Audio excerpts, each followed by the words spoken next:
So my first job was I worked as an after-school care teacher at a school, right? And I hated that job. All I did was go in and I worked 3 hours a day and I had to deal with a lot of annoying kids. Some of them were really sweet, but the vast majority of them were like, 5 to 12 years old. The worst possible age range. Dude, so I go into work one day. Well, I pull into the parking lot. It's pouring down rain. And I'm like, dude, I'm about to have to walk through this rainy ass parking lot to go make $21 for the evening. I made $7 an hour. Oh my God. Before tax. It might have been $7.25, but it was minimum wage. The least they could pay me. And I got this job through a family friend. So I was kind of like, I was staying there because I didn't want to like get into it and then quit super quick. Mm-hmm. I didn't like this job at all. So that day it was raining. I'm like, I'm quitting. I hate going here for 3 hours directly after school. It just wastes my entire evening and I make no money. That fucking sucks. Dude, I walk through this rainy parking lot. I go inside, I clock in, and I go straight up to my boss. Give me a fake name for Jalen. Okay. So I walk up to my boss, Jalen, and she can already tell what I'm about to say by the way I walk up. I never just walked up and talked to her. Oh, they always know. And I was like, hey. And she's like, are you going to quit? And I was like, yeah, I'm putting in my 2 weeks. And she was like, all right. I don't think she liked me anyway, so I don't think it was that hard of a blow. Oh, no. Because I was the after school teacher that was like, yeah, I don't care what you do whatever. Like, oh man, I did my job, but like there were times that I had to get onto him. But I was the most lenient one, and I was the only dude that worked there, and I was the youngest person that worked there. You'd be my favorite. Yeah, I know. I was trying to carry on the legacy of my favorite after school teacher when I was a kid. Oh, that's sweet. So anyways, I put in my 2 weeks, go about my day. Well, me and the other teacher, we're going to call her Lisa. We got assigned to a certain group of kids and we had to go to the computer lab. We take all the kids, we go to the computer lab. We're in there for, 30 minutes or so doing our rotation. Mm-hmm. And one of the little girls, we're going to call her Kylie. Oh, perfect. Yeah. She's probably a brat. Definitely. Okay. She gets up and she asks Lisa if she can go to the bathroom. And Lisa says, yeah, go ahead. Little girl walks out of the room and maybe 10, 15 seconds goes by. And Lisa's like, oh, hey, can you make sure she's, she goes to the bathroom and comes back? Like, we can't just let kids unattended leave the classroom. So I'm like, yeah, sure, whatever. I walk out in the hallway and I'm waiting, lights on, we're chilling. And I'm waiting and I'm waiting and I'm waiting. And I'm like, man, this girl's taking a long time. Like, dude, 10 minutes goes by and I'm like, is this girl shitting? Like, what's going on? And then right as I'm getting ready to like ask if she's okay, because obviously I don't want to like scream into the bathroom. That's awkward. Mm-hmm. But like right as I'm getting ready, I'm like, okay, it's time to ask. The motion sensing lights in the bathroom turn off. Oh my God. Dude. And the lack of a girly screech from the bathroom tells me there's no one in here. Oh shit. Dude, I'm like, where the fuck is she? Like those cops 2 weeks from retirement. I lose a fucking kid. Dude, yeah, I'm like, damn, this is a bad look. So I go back into the classroom and there's like a little girl right by the door. And I'm like, hey, can you go make sure Kylie's okay? And she's like, oh yeah. So she sneaks out and she goes into the bathroom. Stole a kid too. Bro, she goes into the bathroom. She comes back out. She's like, no one's in there. I'm like, there's a problem. All right, go sit back in your seat. And she goes back in the classroom and I walk up to Lisa and I'm like, Kylie's not in the bathroom. And she's like, what? How long's it been? Dude, it's been like 10, 15 minutes at this point. Oh my God. And she's like, what? I'm like, I don't know. She's not in there. She's like, you were supposed to be watching her. And I was like, I was standing right outside the door. Like, basically, we lost a kid.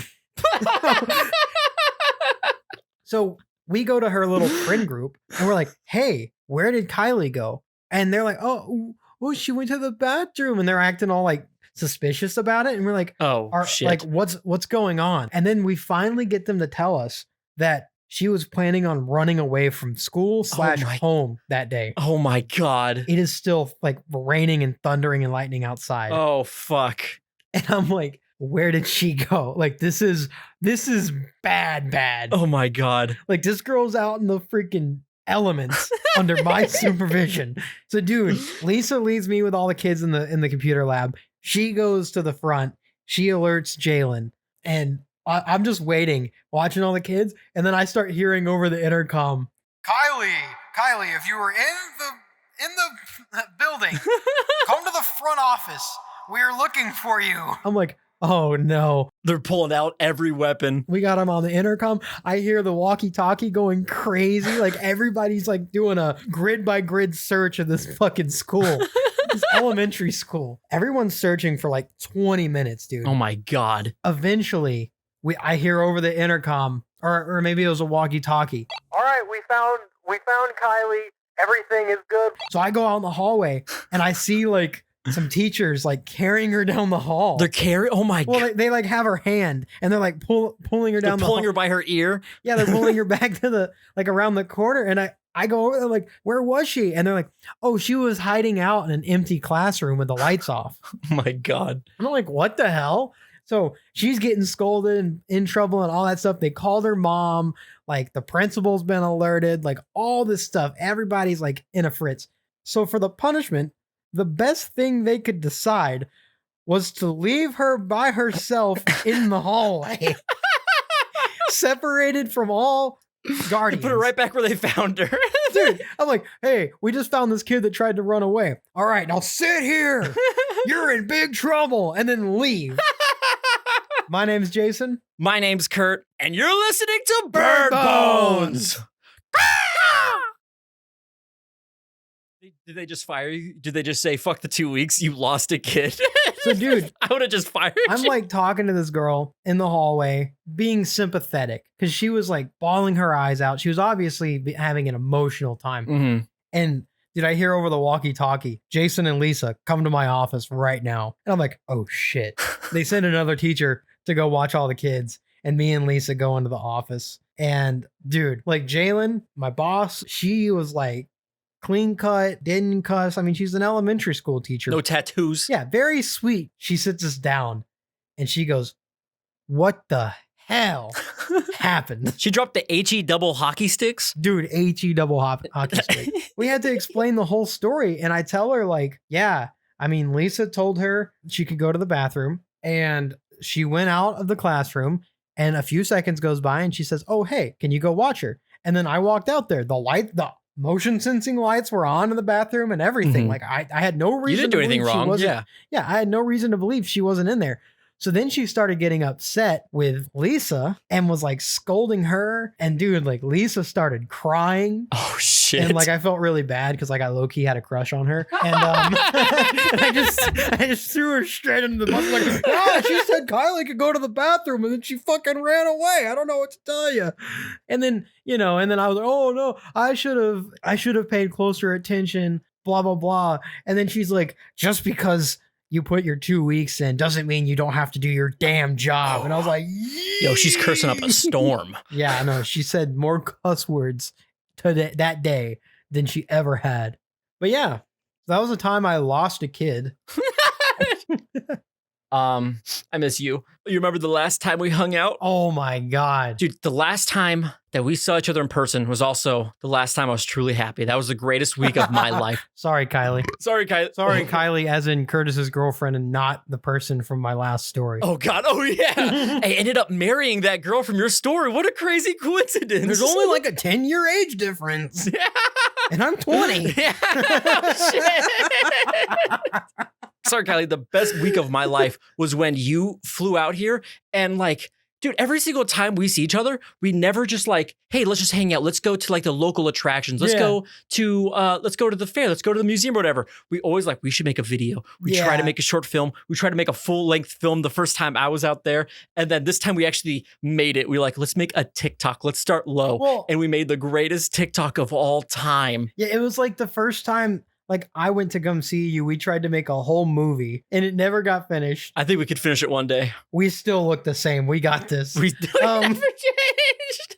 And then when you came here for the first time, we basically tried to make a TikTok before TikTok existed. Mm-hmm. We filmed all kinds of stuff and then ended up just making a super short video that was stupid because we couldn't figure out anything better to make. Mhm. And then like we redeemed ourselves when I came out there the Dude. last time. I was like, hey, Jason, when you come out here, let's try to make something reasonable, right? Or like, okay, I'm renting a Corvette because Jason's like, I want to drive a red Corvette through the Hollywood Hills in my Lamborghini or whatever that meme was. I want to load some bookshelves in the back. Knowledge. You had that red Corvette. And I'm like, we have to make a video with this. What would it be? We're trying to think of everything that like, well, the guy who we're renting the car from, you're renting it off Turo. We're like, we don't want to damage the car. If we make a video, we don't want him to see it. And like, we're ghost whipping it, whatever. Then we came up with like the worst possible idea. We're like, what if it's just like, the car's like flying. There's a whole police chase after us. Yeah. At the end, it flies off. I'm playing the guitar. There's no hands on the we wheel. just make the whole thing CGI. Dude, and it worked. That was the first thing we ever did with CGI. Dude, I did one little test to be like, can I use Blender? And then we're like, this is proof of concept. And then it was a terrible proof of concept. That first video I ever made with Blender was garbage.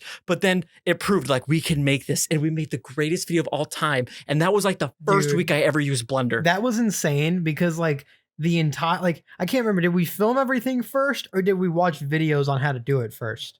The night before I think you got the car, we were just watching all these videos, how to make your car look realistic. We would watch That's what it was, yeah. breakdown projects. Yeah. And like, it wouldn't even be in Blender, but like the same concept. Some guy made a really nice car in Maya. Oh, how to use ray tracing. We were geniuses by the end. We like that night where we were researching and trying to figure it all out, if we could actually do it or not before getting the car, was like the coolest thing because we had no idea if we were going to be able to pull off any kind of video with this. And like, I think the original idea was like, we wanted to do like a Bollywood style car chase scene or something. Yeah. That's what the original idea was. I watched a Bollywood movie. It turned into something so much better. Yeah, and by the way, we had no safeguard. It wasn't like, oh, if we can't do the CGI, we'll do something else. Everything's like the car at the end of the video has to fly. I should say, if you haven't seen it, go see it. I want to remaster it, knowing what I know now, not using After Effects. I want to use Nuke. Also, that video predicted me owning a Crown Vic. Dude, we were putting a bunch of Crown Vics in there, and then like a week later, I bought a Crown Vic. Oh, because, okay, there was the greatest week ever. There's just me with my bro making a TikTok, driving that red Corvette. I want to come back to that in a second. But trying to get you to leave was the worst fucking thing ever. That was the worst. What was the first problem? I was like, okay, Jason, I'm going to go drop you off at the airport. We hop in my Dodge Caliber at the time. I had to leave to go to the airport. I think my flight was at like noon or 1 o'clock. Something around there. It wasn't early, yeah. We left at like 10, which is too late. Kind of pushing it, yeah. So we go to get in your car and you start it up and it makes the most awful noise. Dude, what was it? Wasn't it like, was it grinding? Was it? Like it sounded like somebody was just punching the dashboard profusely. I said, Jason, stop doing that. And then it was like. You're really good at that. And we were like, what the fuck? And you turn it off. We were like, huh, okay. Well, this isn't going to make it all the way to the airport. And I'm like, we're already pushing it on time.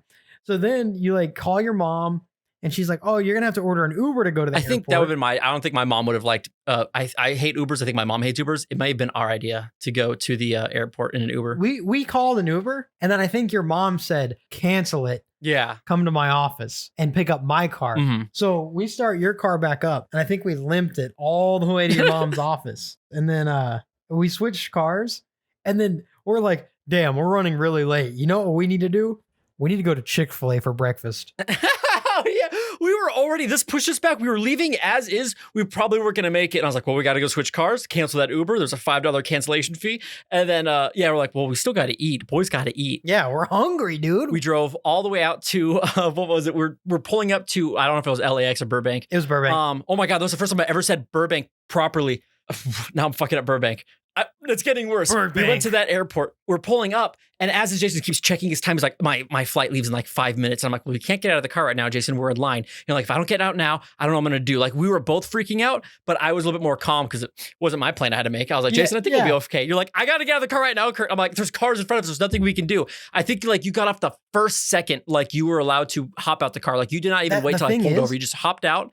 I couldn't just run and get on the plane. I had to go through obviously TSA and I had a bag to check. Do you remember getting the bag out of the trunk? Oh my God. I was driving my mom's nice ass new car that I can't operate. So we're trying to drive and I'm like, Jason, open the trunk. You're like, I don't know how. I'm like, isn't there a button? And I have to keep moving. The guy's yelling at us. You can't unload here. Pull forward. I'm like, he's going to be late. It's all about me. I'm very selfish at the airport. Yeah. And then apparently you had to put the car in park and I had to open the trunk and it has to go beep and slowly open. I hate new cars so much. That was so bad. Eventually we get your bag. Yeah, I grab my bag, I run inside, I go up to check my bag, I start to give my bag to the lady. I give her my plane ticket and she's like, oh no, if you're going to check a bag, you have to be here hours ahead. Your flight leaves in like 5 minutes. And I'm like, what do I do? And then she's like, we can reschedule your flight for 6 p.m. tonight. It's like noon right now. I'm like, dude, I don't want to wait here for 6 hours. Yeah. I think I left the counter.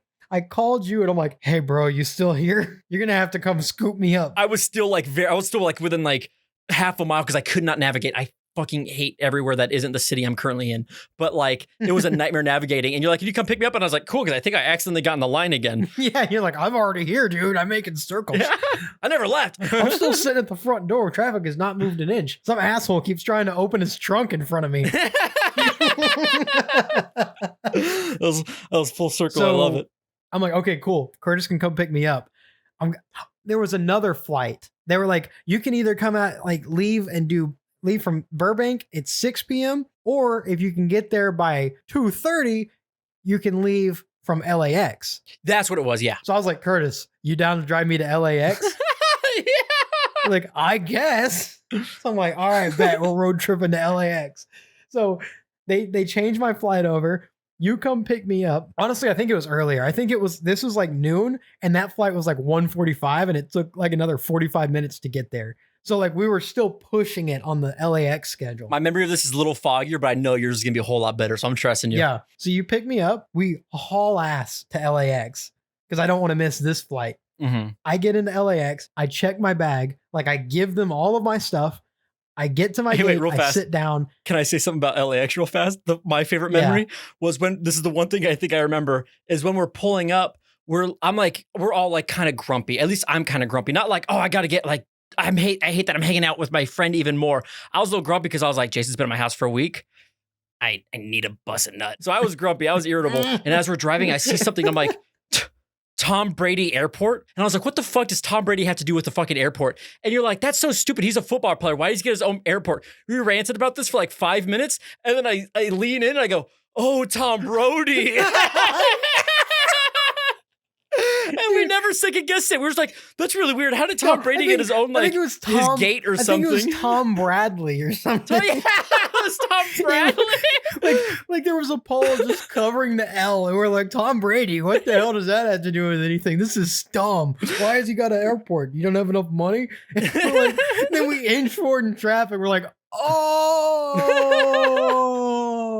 That was like the only thing I remember. That kept me laughing for a long time. It was just so stupid because we're just like, it was hot outside. I already missed a flight. It smelled like Chick-fil-A. We had to drive. I felt really bad, but I wasn't about to wait. I didn't feel wait 6 hours in Burbank Airport bad. I didn't want you. Yeah, no. So I wasn't mad at you. I was mad at my.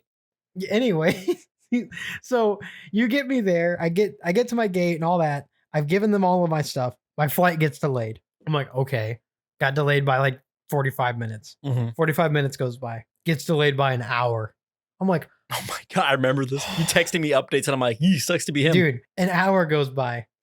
It gets delayed by an hour and a half. And I'm like, oh my God, what the fuck? Like, I've been sitting here for almost 3 hours now and my flight has got delayed 3 times. And then like another 30 minutes goes by and they just cancel the flight. I'm like, like I'm sitting there on my phone, like I'm watching Netflix or something, like looking down, got my headphones on, and I just look up and everybody's gone and the board says canceled and like everybody's formed a line in front of the desk to like get refunds. To go beat the shit out of that receptionist. Dude, I'm like, I like look up, I'm like, what the fuck? Oh, I'm not going home today. So then like I go get my other flight, my other options. I think my only option was to reschedule my flight at LAX for the next day. And I was like, shit. Do you remember why it got canceled? Oh, yeah. We are having bad weather in Dallas. Yeah. So do you remember what happened to the flight you were supposed to be on? It is a good thing that I did not make it to the flight I was supposed to be on, because that flight left and got to Phoenix, Arizona and had to land because that flight got canceled. Basically because of the bad weather in Dallas. So I would have been stuck in Phoenix, Arizona overnight. So it's a good thing oh, fuck. I'm drinking a lot of root beer. It was a good thing that my piece of shit car broke down and we got Chick-fil-A and all that stuff had, because you would have ultimately been like, it would have been a whole lot worse if you're just trapped in another fucking state other than my house. It would have been awful. I would have had to buy a hotel room and all that stuff. Mm-hmm. And it would not have been that fun. So basically, I had to call Curtis back, and I was like, "Can you come get me?" I'm like, son of a bitch.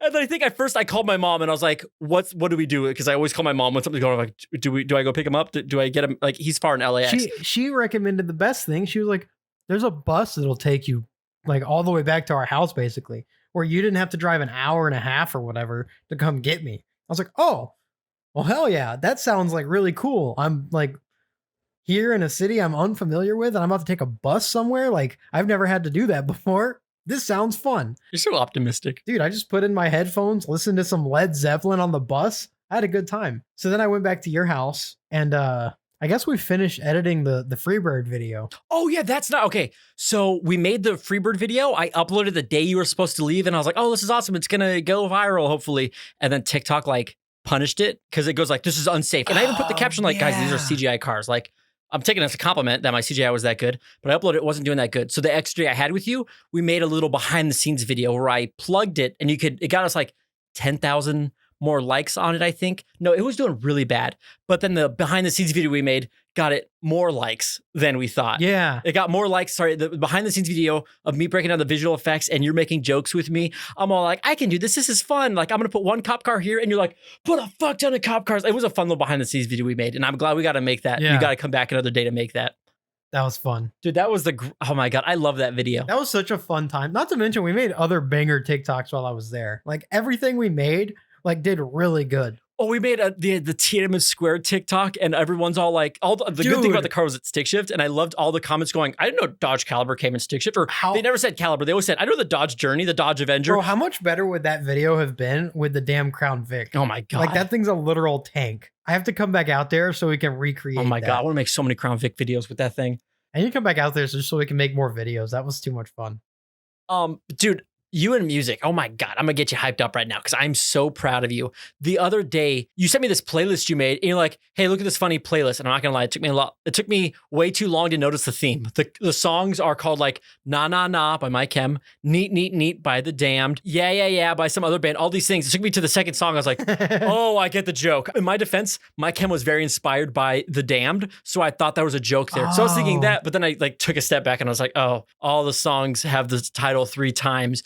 And I was like, I want to contribute to this. So I'm looking up songs by typing in a word that I think someone could be screaming, like die, die, die, or like blah, blah, blah. I'm typing in things like that. And I'm like, is this how Jason does it? And I'm finding all these songs what was one song? There was, I don't remember, it was like Drive, Drive, Drive. There's some song I would have never found unless you made this playlist and I added it to my playlist and it was a genuine good song. And I was like, is this how you're finding all these weird niche songs that I would have never found otherwise? I love Spotify because it's like the world's biggest record store. Yes, they don't pay their artists that great. If I really like an artist, I make an effort to buy merch and buy albums and that stuff. But it's really a good tool for finding stuff because you can end up in the depths, like the back corner. You can end up in the back rooms of record stores. It's so much fun. Like, I have a whole list of like band names, potential band names. And like, sometimes I'll just go and I'm like, let's see if that exists. And I'll just look up random band names. And dude, I found bands like that. Like, I think there was one called like the Spare Bedrooms or something. I was like, that's a cool band name. I looked it up. I was I'm like, if somebody came up with this name, they're probably a good band. And there's been a lot of times where like I looked it up and I'm like, banger. Dude, Bird Bones. When we had the idea for Bird Bones, I looked up on Spotify. There's some Russian math rock band. They make good music. It's not personally for me, but I can see like this takes skill. They love their art. It's really good if you ever listen to it. Yeah. So I'm like, I feel bad taking this title from you, but a podcast. Bird Bones is funny. Band. How'd you find Twen again? Because the amount of love I hear when you talk about this band that you found is unparalleled. Okay. I was listening to the Queens of the Stone Age album in Times New Roman, and like, I scrolled down to the bottom, or I was on the Queens of the Stone Age page, and there was a suggested playlist called Noisy. And I was like, Noisy, that sounds interesting. So I click on it and I just hit shuffle, and it's like all kind of, I don't know, it was like a broad array of music, but it had that kind of punky vibe to it and drive. And I was like, oh, these are some cool songs. And then out of nowhere, this song called One Stop Shop by Twen comes on. And I'm like, this is different from like the rest of these songs, but it is by far my favorite so far. And I listened to it and I was like, that was really good. And I added it to my liked. I was like, I'm going to come back to that band. The album art was a vibe. The song was a vibe. And like a couple days later, I go back and I listen to their album, One Stop Shop, in its entirety.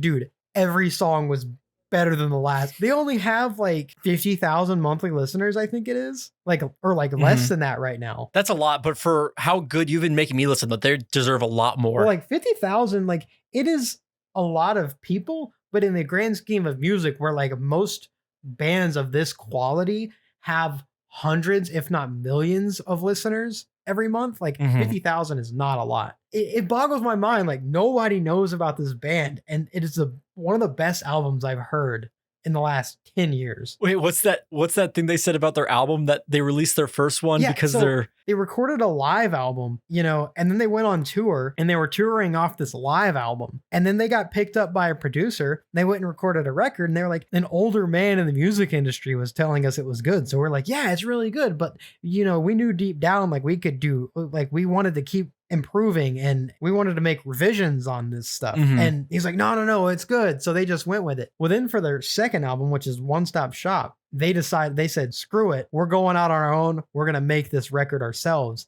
And like, bro, it is like the first record's good. Second record is like all time, like some of the best songs I've ever heard. And what I love about it is like, it's self-produced. Like their guitarist, I think his name's Ian Jones. He recorded and like produced most of the record. Like he had some help here and there, but like from what I've heard, like he learned how to do this stuff from scratch and like crafted this record. And I'm like, it is on par with some of the best production quality I've ever heard. Everything you tell me about this band, especially how you talk about the love for this band, reminds me of My Chem. And I'm not going to try to go into a whole My Chem thing, but their first album, which was I'll come back to this. Their first album, Bullets, I Brought You My Bullets, You Brought Me Your Love, was my favorite album for the longest time. And like up until this week, I want to come back to this. They only made that. The album only was like a compilations of the songs they had until that point. I think they like didn't pop out any songs because all the songs are bangers. I don't want to say they made one on a whim, but they were just making things to fulfill a whole album because before that they had the Attic demos. I'm not trying to go into all My Chem lore, but like the way you talk about how much everything I hear about Twen reminds me of My Chem. They don't even sound totally different bands. Completely different, but like hearing this story. They were kind of born out of like they made their first album, the pandemic happened, and like through that, like they kind of just hunkered down and like learned a lot and figured it out. And like their big thing is like their DIY. For a long time, like they made all their own merch. They produce their own records. They do all their own marketing. They schedule their own tours. Dude, they're playing in fucking bars. And I'm like, they need to be playing like stages. Like it's insane, bro. They're playing in places that are smaller than like venues that my band has played at. Dude, and I'm like, one more My Chem fact. Remember when My Chem played at that bowling alley? Yeah, all dude. I'm gonna say. Yeah. I think that was the video you even sent me. You sent me a video of like My Chem playing at one of their very first shows, and the captions like, it was on TikTok, little did they know they would become the biggest band of all time. Jason sends that to me and goes, this is how I feel about Twen. Dude, I was like, this is how I feel about Twen performing in a bar. They need to come here so I can go see them. But here's what I'm gonna say. Here's what I'm gonna come out and say. Are you ready? Yeah. This is a big thing for me. Okay.